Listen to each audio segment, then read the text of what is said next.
Hello, my name is MMcCrillis, and last year I graduated from Full Sail University with my undergraduate degree in music business, and I now find myself pursuing my master's degree in entertainment business.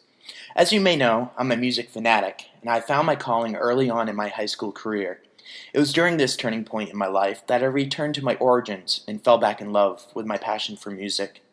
I would sit in my room for hours after completing my homework and practice my bass guitar by playing along with my favorite artists.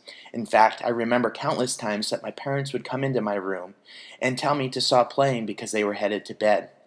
This type of passion for music has stuck by me since this pivotal time in my life, and I now find myself pursuing a career within the music industry.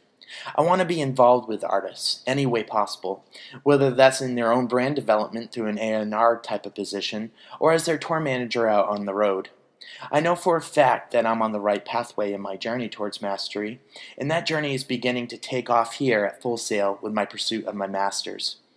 For this assignment, I chose John Coltrane as one of the masters I most resonate with after reading Robert Greene's book entitled Mastery. John Coltrane was a brilliant jazz saxophonist who literally changed the landscape of modern jazz music. I chose John Coltrane because he's a man possessed with immense passion, and like him, I'm possessed by the world of music. John began his musical journey when he joined his school band, but it wasn't until he witnessed bebop saxophonist Charlie Parker live in 1943 that his passion for music really ignited. I can relate fully to this because it was in 2000 that I saw Blink-182 live, and it ignited that same passion within myself. The similarities don't end there, and Coltrane's unique story has taught me a lot about my own pathway towards mastery. John has taught me the art of patience, and Robert Greene explains that one of John Coltrane's greatest attributes was his ability to stay patient, and instead of hurrying the process and making an immediate splash onto the scene, John took his time in learning musical structures and developing different techniques. It was through this style of learning, as well as staying patient, that Coltrane was able to create his own unique voice within the jazz music culture. Additionally, Coltrane's love for learning is intoxicating when I think about it, and Greene explains that people on their journey towards mastery should learn from this aspect. According to Greene, you should spend the time learning for its own sake, like Coltrane, and spend years absorbing techniques, practicing, and eventually mastering them. Once you have mastered and explored your field of study, you then have the ability to personalize your techniques and create your own voice, so to speak.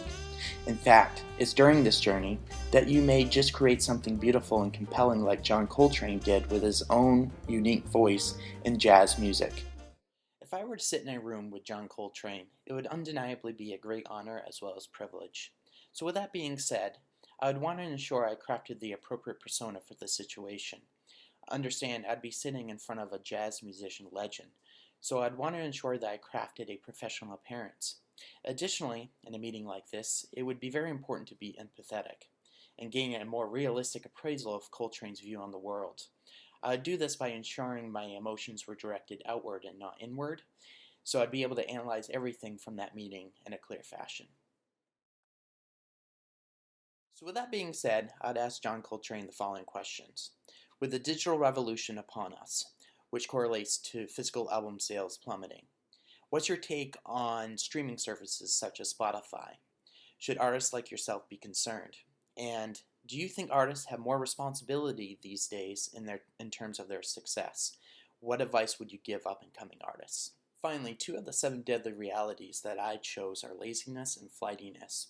Laziness has never been an issue for me, however, it's important to acknowledge the signs of it so you can stray from its grasp.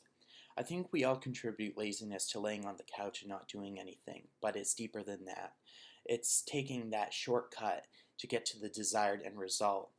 And in doing so, your work will suffer and the evidence of laziness will shine through. Flightiness is another deadly reality that I need to be aware of. I felt myself drift towards flightiness sometimes when I take on too many obligations. I have a problem with saying no sometimes and I overbook myself easily. Additionally, it's always smart to look out for flightiness among coworkers as well as peers because some projects depend solely on collaboration. So it's important that no one leaves you high and dry, and always have a plan B if you sense someone is going to be flighty. With these realities in check, success will be easier in my industry of choice.